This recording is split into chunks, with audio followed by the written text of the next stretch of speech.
저희 교회를 개척한 주님의 교회 초기부터 한 6년 동안 부교육자로 섬겼습니다.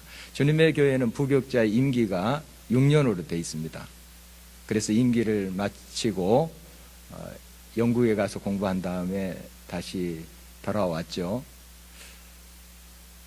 이제 신학교 교수님의 소개로 한 교회가 이렇게 연결됐는데 다 모든 일이 순조롭게 이렇게 돼간 것 같았어요.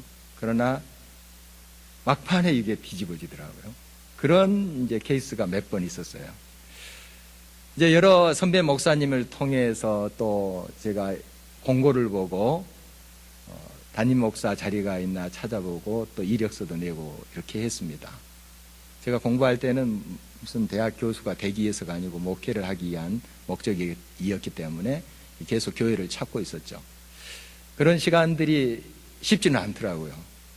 반년 이상이 걸린 것 같습니다. 그래서 이제 신학교에서 강의하면서 계속 담임 목회자의 자리를 찾고 있었어요. 한 교계에 유력하신 목사님을 만났어요. 그분이 그런 말씀을 하셨어요. 목사도 줄을 잘 서야 된다. 굉장히 실제적이고 또 유익한 정보기도 하고 또 말씀이도 하셨습니다만은 제가 그런 말은 좋아하지 않습니다. 어떻든 저를 생각하고 하신 그 마음, 그것은 제가 지금도 감사하고 있습니다. 이렇게 귀국해서 지내고 있는 동안에 전철에서 우연히 저희 교회를 개척한 그 주님의 교회 집사님을 만나게 되었어요. 제가 사실 주님의 교회에 가서 아직 인사를 하지 않고 있었던 때입니다. 아직 연락을 한 사람에게도 안 하고 있었던 때인데 그 집사님을 만나게 됐어요. 그 집사님이 이제 소문을 퍼뜨린 거죠. 이인호 목사 귀국했다더라, 했다, 이런 소식을 퍼뜨렸어요. 그래서 얼마 후에 주님의 교회 서기 장로님께서 전화를 하셨어요. 그리고 그 개척했던 그런 그 멤버들, 이제 장로님이 많이 되셨어요. 장로님 부부 가족과 함께 식사 자리를 마련해 주셨습니다. 이제 귀국 환영 그런 식사 자리로 제가 느꼈습니다. 그 자리에 이제 좋은 시간을 가졌고요. 그리고 그 서기 장로님께서 식사 후에 저에게 이런 말씀을 하셨어요. 한번 다시 주님의 교회에 들어와서 부교육자 섬기다가 계속 담임 목사 자리를 찾고 자리가 나면 나가면 안 되겠나. 그리고 담임 목사님하고 당의 이야기를 해보겠다, 이런 말씀하셨어요. 저는 6년 임기를 마쳤기 때문에 다시 그 주님의 교회에 가고자 하는 생각은 없었습니다. 그렇지만 좀 생각하고 있던 중에 그것도 한 가지 방법이 되겠다 하는 그런 마음이 들었습니다. 그래서 연락을 드리고 며칠 후에 담임 목사님께서 전화를 하셨습니다. 그래서 똑같은 말씀을 하셨어요. 주님의 교회에 와서 좀 있다가 나가면 안 되겠냐 하는 말씀을 하셨어요. 그래서 감사하게도 제가 주님의 교회에 한 1년 조금 넘게 더 있다가 이 길가의 교회 또 개척을 마침 하게 돼서 여기에 담임으로 오게 된 거죠. 정말 예기치 못하는 그러한 일이었습니다. 제가 계획한 것도 아니고 또 누굴 만나서 뭘 부탁한 것도 아니었어요. 하나님이 이렇게 어떻게 보면 우연인데 하나님의 섭리 가운데 그 전철에서 집사님을 만나게 하고 그것이 또 연락이 돼서 또 주님의 교회에 또 가게 되었습니다. 이런 모습을 제가 경험하면서 하나님께서 섬세하게 모든 것을 계획하시고 이끄시는구나 하는 것을 느꼈습니다. 사실 제가 이 길가의 교회에 담임으로 오고자 내정은 안 돼 있었습니다. 그 당시 주님의 교회 담임 목사님은 선임 목사를 이곳에 보내려고 했던 것이죠. 그러나 그 선임 목사가 어떤 이유인지 제게 나중에 이야기를 했습니다만은 그것은 뭐 여기에서 이야기할 것은 아니고요. 거절을 했습니다. 사양을 했어요. 그래서 제 차례가 된 것입니다. 그래서 제가 여기에 있는 것도 이렇게 하나님이 또 그렇게 인도하신 거다 생각을 하고요. 또 여러분과 만남도 참 신비스러워요. 어떤 분은 일면식도 없었던 분들이시고 몇 달 전까지만 해도, 아니 며칠 전까지만 해도 또 알지 못하는 사이일 수도 있어요. 그러나 우리가 한 자리에 믿음의 한 식구가 되어서 주님을 찬양하고 예배드린다는 사실은 참 오묘한 일입니다. 이런 만남은 신비예요. 정말 예기치 못한 그런 만남 속에 하나님께서 역사하시고 인도하신다 하는 것이죠. 우리가 정확히 뭔가는 알 수는 없습니다만은 하나님께서 미리 아시고 모든 것을 진행하시고 이끌어 주신다는 것을 나중에 깨닫게 되는 것입니다. 오늘 본문 말씀은 사도 베드로와 로마의 고급 장교인 고넬료가 만나는 그 이야기입니다. 두 사람은 사실 서로 알고 지내는 사이도 아니에요. 그리고 출신과 배경이 참 다릅니다. 이 베드로는 이제 예수님을 증거하는 사도죠. 예수님의 제자 중에 한 사람이죠. 그러나 지금 자기가 뭔가 권세를 누리고 힘께나 쓰고 하는 사람 아닙니다. 세상적으로 그 당시에 로마의 박해를 받았고 예수 믿는 사람들, 유태인들, 자기 민족, 동족에게도 천대를 받았던 사람들이에요. 참 불쌍한 사람들, 가난한 사람들이 이 그리스도인들이었거든요. 그런 이제 베드로고, 이 고넬료는 백부장이니까 고급 장교입니다. 굉장히 사회적으로 성공한 사람이고 또 그런대로 또 권세가 있는 사람이에요. 그런 사람이 뭐가 아쉬워서 이 베드로를 만나고자 했을까요? 참 오묘합니다. 그 만남이 하나님께서 모든 것을 이끌어 주셨다 하는 것입니다. 이 고넬료라는 사람을 보면 사도행전 1장 10장 2절에 보면 이 사람은 하나님을 경외하는 사람이었다. 그리고 그 한 사람뿐만 아니라 온 가족이 하나님을 섬기는 사람들이었어요. 이방인입니다. 로마 사람이죠. 그렇지만은 하나님을 그렇게 갈망하는 마음이 있었어요. 그러니까 하나님이 주신 거죠. 그냥 세상적으로 평안하게 살 수 있습니다. 그 당시에 자기 나라인 로마가 박해했던 그런 크리스찬들인데 왜 그 마음이 그렇게 갔는지 모르겠어요. 하나님이 인도하심이죠. 그런 이제 갈망이 그에게 있었다는 것을 보게 됩니다. 당시 총독 관저는 가이사라에게 있었습니다. 거기에 역시 이 고넬료가 머물고 있었죠. 그러나 그의 마음에 이러한 영적인 갈증이 있어서 찾고 찾았던 것입니다. 또 율법을 사모하고 또 오늘 10장에 있는 말씀 보면은 여러 백성들에게 구제를 베풀었다, 선행을 베풀었다, 이렇게 기록이 되어 있습니다. 그가 어떤 로마 법에 의해서 그런 것도 아니고요, 그런 의무도 없습니다. 사실 그냥 자기 봉급 가지고 자기 잘 먹고 잘 지내면 됩니다. 그러나 그 봉급을 딱 떼서 많은 유태인들에게 구제금을 보낸 거죠. 이거 보통 사람이 할 수 있는 것은 아닙니다. 그 마음에 이미 하나님께서 역사하고 계신 것을 봐요. 그리고 정말 그렇게 신실하게 하나님 앞에 나아갔던 사람입니다. 이런 사람들이 가끔 있어요. 다른 백부장인데 자기 종이 죽게 됐습니다. 병으로 죽게 됐어요. 그런데 예수님이 오신다는 소식을 들어요. 이 당시에 종은 굉장히 하대를 했습니다. 어떨 때는 그냥 물건 취급을 하기도 했어요. 참 이렇게 지위가 낮은 종을 위해서 이 백부장이 예수님께 간청하는 것입니다. 살려주세요. 내 종이 죽게 되었습니다. 예수님께서 그 믿음을 보시고 이스라엘에게 이만한 믿음이 없도다, 이렇게 그가 칭찬하시면서 병을 고쳐주시죠. 이 백부장도 역시 유대인들에게 회당을 지어줬어요. 의무도 아니에요. 자기가 꼭 그럴 필요도 없어요. 그러나 유대인들에게 회당을 지어줬어요. 요즘 말하면 교회당을 지어준 거예요. 그리고 많은 사람을 구제해주고 이런 백부장이었습니다. 얼마나 그 마음이 훌륭합니까? 하나님께서 그 마음을 받아주시고 그를 통해서 생명을 살리고 많은 사람들에게 믿음의 표상이 되게 하는 그런 모습을 보게 됩니다. 이런 열망을 가지고 있는 사람이 꼭 하나님을 만납니다. 뭔가 정확한 것은 알 수 없어요.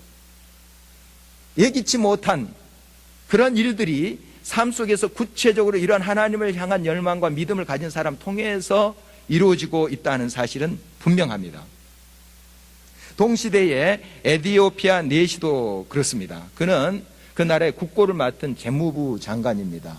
참 힘이 있는 사람이에요. 그런데 그 마음에도 뭔가 갈증이 있었습니다. 예루살렘 성전에 와서 기도한 다음에 그가 돌아가면서 수레에서 이사야 말씀을 읽게 되었습니다. 그런데 도저히 이해가 안 되는 거예요. 우리가 지금 가지고 있는 성경 이사야 53장 말씀이에요. 이게 무슨 말일까? 어떻게 보면 재미도 없어요. 이해가 안 되니까요. 감동도 없어요. 그러나 그 말씀을 붙잡고 씨름하고 있는 거예요.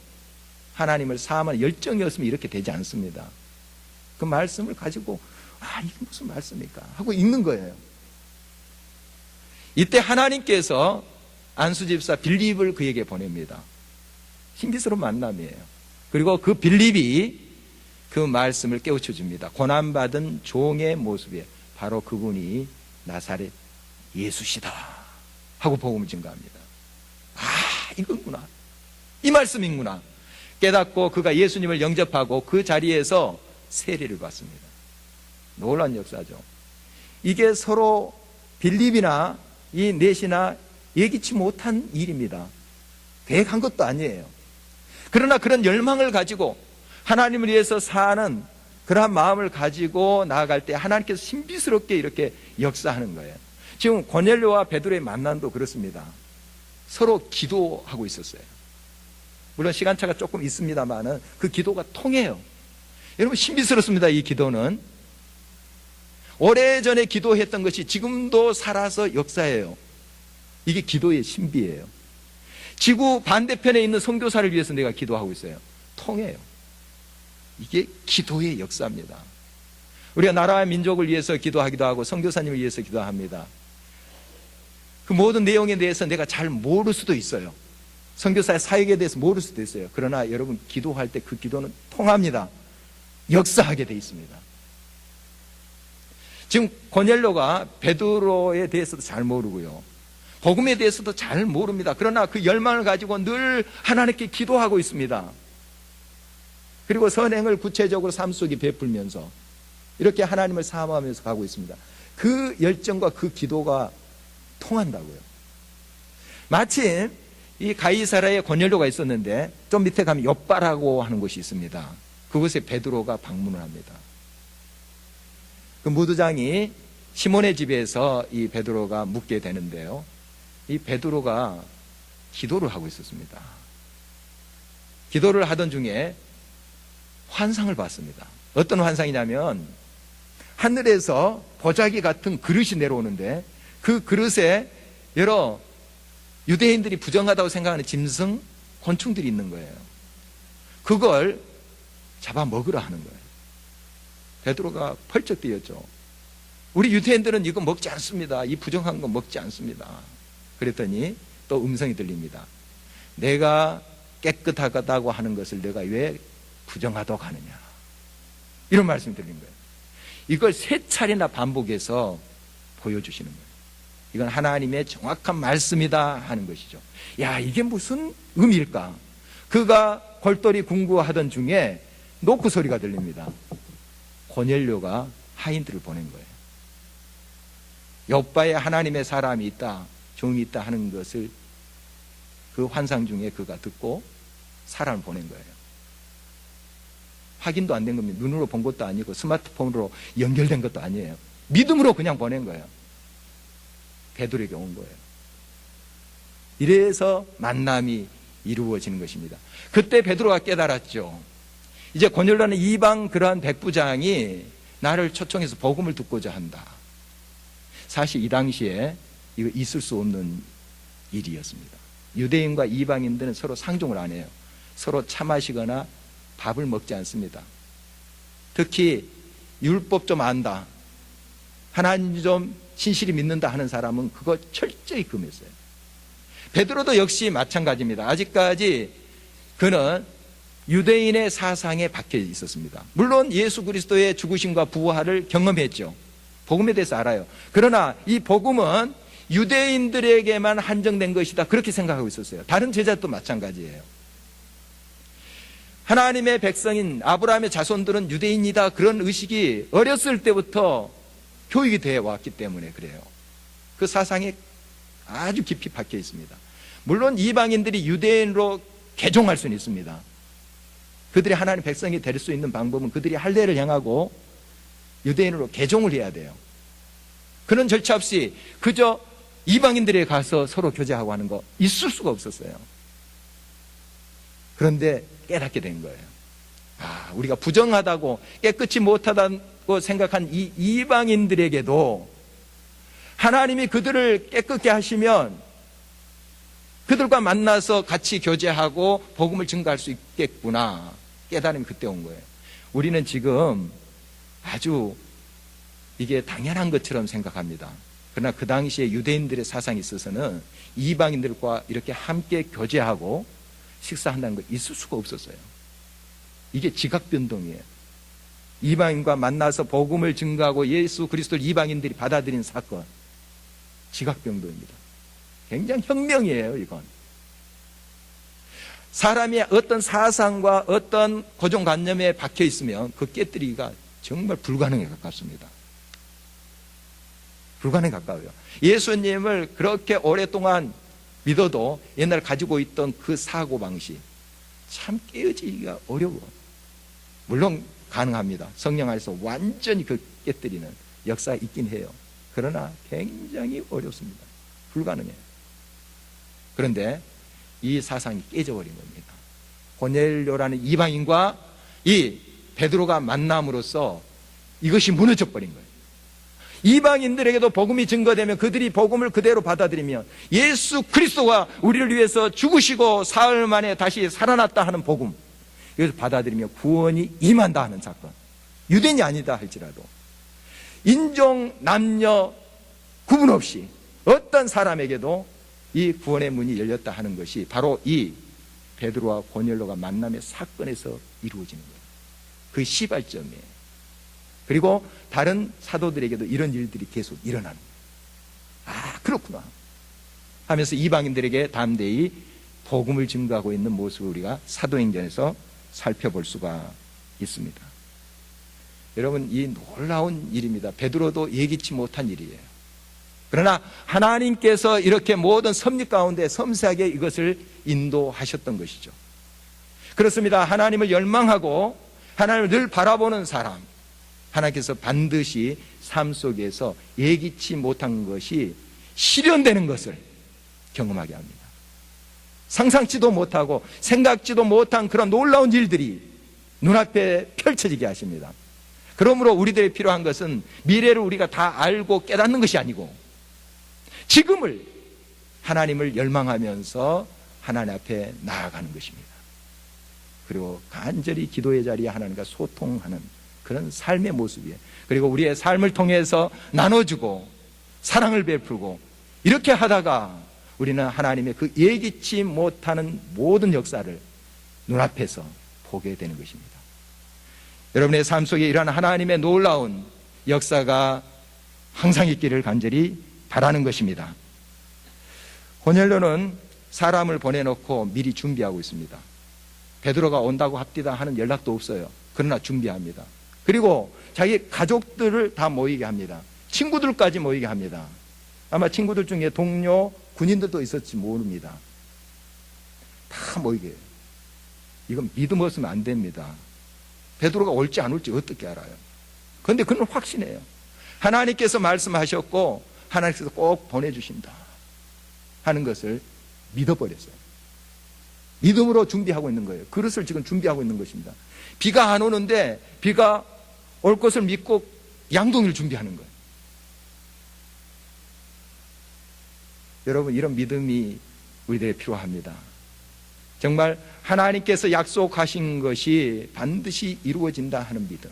지금은 어떤 증거도 보이지 않을 수 있습니다. 어떤 현상도 없을 수 있어요.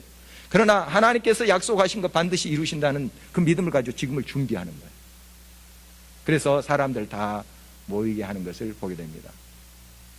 동료들이 나중에 이제 베드로가 와서 하나님 말씀 드리는데 멀뚱멀뚱하고 있다, 이런 것도 예상할 수 있죠. 자기는 지금 뜨거워서 베드로 와서 복음을 증거하며 아멘하고 받아들이라 준비가 돼 있지만, 다른 친구들 그냥 오라고 해서 앉아 있는데 저 친구들이 안 받아들일 수 있잖아요. 그 계산하지 않습니다. 안 해요. 오직 한 가지만 생각합니다. 간절한 마음으로 하나님을 기대하는 것. 그리고 자기뿐만 아니라 온 가족이, 주변에 자기가 사랑하는 사람들 다 이것을 경험하기를 원한 그 마음 한 가지 가지고 나갑니다. 여러 계산을 한다면 초대하지도 못해요. 수련회가 이제 7월 28일부터 2박 3일가 있는데요. 참 북한 강변에 아름다운 곳입니다. 또 여러 놀이 시설도 있고 그 시설을 우리 교회가 다 사용합니다. 참 넓은 공간인데 그렇게 참 배려를 해 주시더라고요. 정말 아름다운 시간들이 될 거예요. 물론 여러분 바쁘신 일들 또 중요한 일들이 있으시겠어요. 그러나 이것만 생각하십시오. 하나님을 내가 깊이 만나리라. 이 시간을 통해서 좋은 강사님, 하나님의 사람을 통해서 내가 하나님을 만나리라 하는 열망을 가지세요. 그리고 가족들이 서로 하나 되고 더 아름답게 또 화목한 모습으로 세워지는 계기가 될 거예요. 좋은 시간입니다. 이걸 열망하세요. 이걸 그리세요. 그리고 그것만 생각하세요. 다른 거 계산하지 마시고. 여러분, 이런 열망을 가지고 하나님께 나아가는 자는 꼭 하나님께서 역사하시고 인도하시는 것을 볼 수 있습니다. 여러분이 이러한 마음으로 하나님 앞에 활짝 열린 마음으로 하나님을 향하십시오. 하나님께서 여러분의 삶의 모든 것을 주관하시고 여러분이 예기치 않는 그런 모든 일들을 현실에서 보게 하실 것입니다. 베드로가 왔습니다. 고넬료 집에 왔어요. 이렇게 고넬료를 맞이합니다. 넙죽 엎드려요. 지금 행색이 베드로가 그렇게 뭐 대단한 옷 입고 뭐 대단한 폼 잡고 하는 사람이 아니에요. 초라합니다. 자기 동족인 유대인들조차 천대받는 사람이에요. 로마는 말할 것도 없고 그런 사람이 뭐 폼 잡고 다니겠습니까? 세상에서 가난하고 세상이 알아주지 않는 그런 사람이에요. 그런데 이 높은 지위에 있는 고넬료가 넙죽 엎드려요. 겸손한 사람이에요. 겸손한 사람입니다. 베드로가 그를 이렇게 세웁니다. 나도 사람이라 그러지 마시라. 겸손과 겸손이 만날 때 역사가 일어납니다.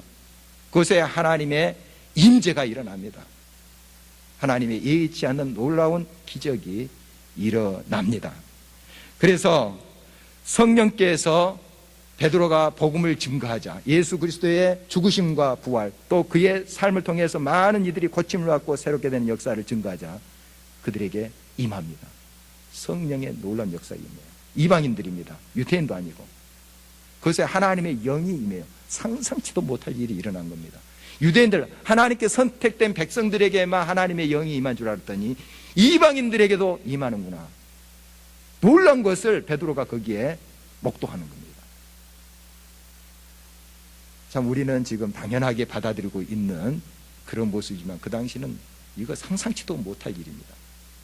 이런 일들이 지금 이제 베드로를 통해서 퍼져나가기 시작합니다. 모든 사도도 이런 경험을 해요. 바울 말할 것도 없고 바로 이러한 복음의 물결이 온 지구를 돌아서 지금 여기에 와 있는 겁니다. 우리를 통해서 온 세상을 또 덮고 있는 거예요. 바로 이 역사가 베드로와 고넬료의 만남 속에 시작됐다. 이렇게 해도 과언이 아닙니다. 놀라운 하나님의 역사예요. 여러분 고넬료 같은 열망을 가지십시오. 끝까지 하나님을 바라보십시오. 뭔가 알 수 없어요. 구체적인 내용은 알 수 없어요. 그러나 열망하는 자에게 하나님께서 사람을 보내십니다. 전혀 일명식도 없는데 와요. 전혀 예상치도 못하고 계획도 안 했는데 그 일이 눈앞에 펼쳐져요. 하나님의 역사입니다. 하나님은 계획하고 계시고 하나님 지금도 역사하고 계신 분이에요. 끝까지 하나님을 신뢰하고 하나님을 향해서 열망을 가진 자에게 이와 같이 하나님이 역사하신다 하는 사실입니다. 이제 고넬료가 베드로가 오자 우리가 다 하나님 앞에 있습니다 하고 고백합니다. 정말 하나님을 얼마나 사모하는지, 지금 베드로 앞에 있습니다 이런 고백이 아니라 하나님을 우리가 갈망합니다. 하나님 앞에 있습니다. 이 신앙으로 그가 나갈 때 그 가정에 성령의 충만한 역사가 일어납니다. 그리고 거기에 함께했던 모든 사람도 성령의 임재를 경험하게 돼요. 그 자리에서 그들도 세례를 받고 있는 모습을 볼 수가 있습니다. 여러분의 삶 속에 지금도 하나님은 동일하신 하나님이십니다. 말씀하신 바를 반드시 이루십니다. 이 일을 지어서 성취하시는 하나님이세요. 여러분이 지금 예상치도 못하고 예기치도 못한 일들을 하나님은 계획하시며 지금 착착 진행해 가십니다. 그러나 여러분들이 그 하나님이 예기치 못한 그러한 일들을 목도하기 위해서는 하나님을 신실히 겸손한 마음으로 열망해야 됩니다. 가만히 있어서는 안 된다는 것입니다. 제가 계속 예를 들지만 1 곱하기 무한대는 무한대입니다. 100 곱하기 무한대도 무한대예요. 그러나 0 곱하기 무한대는 0입니다. 무한하신 하나님, 능력이 많으신 하나님은 내가 1이든 100이든 우리의 능력이 크든 적든 인종이 어떻든 상관없어요. 무한하신 하나님을 만나면 우리의 삶은 무한대가 되는 겁니다. 하나님이 역사하세요. 그러나 내가 믿음으로 응답하지 않으면 0이면 아무리 무한하신 하나님, 능력이신 하나님, 천지를 창조하시고 지금도 일을 지어 성취하시는 하나님이 내 앞에 있다 할지라도 내 삶에 나타나는 결과는 0이에요. 하나님을 열망하십시오. 조그만 믿음이라도, 겨자씨만한 믿음이라도 주님 앞에 드리세요. 응답하세요. 하나님이 역사하십니다. 천지를 창조하시 지금도 살아서 함께 하신 그 하나님이 역사하십니다. 여러분의 삶에 이러한 증거들을 가지고 있으시잖아요. 그 오랫동안 기도했는데 그러나 반신반의했죠. 이런 일이 있을 수 있을까? 그러나 그런 열망을 가지고 끊임없이 그 믿음의 자리, 기도의 자리를 지킬 때 현실로 그 결과가 눈앞에 펼쳐지잖아요. 작고 크게 이런 경험들을 여러분이 하고 계시잖아요. 여러분 지금도 하나님께서 역사하십니다. 끝까지 실망하지 말고 하나님을 온전히 신뢰하는 저와 여러분 되시기를 주의 이름으로 축원합니다. 그래서 우리의 삶을 통해서 하나님이 지금도 살아서 역사하시는구나, 많은 사람들이 고백하면서 주님 앞에 나올 수 있는 아름다운 역사가 이어지기를 간절히 주의 이름으로 축원합니다. 함께 찬양하시겠습니다.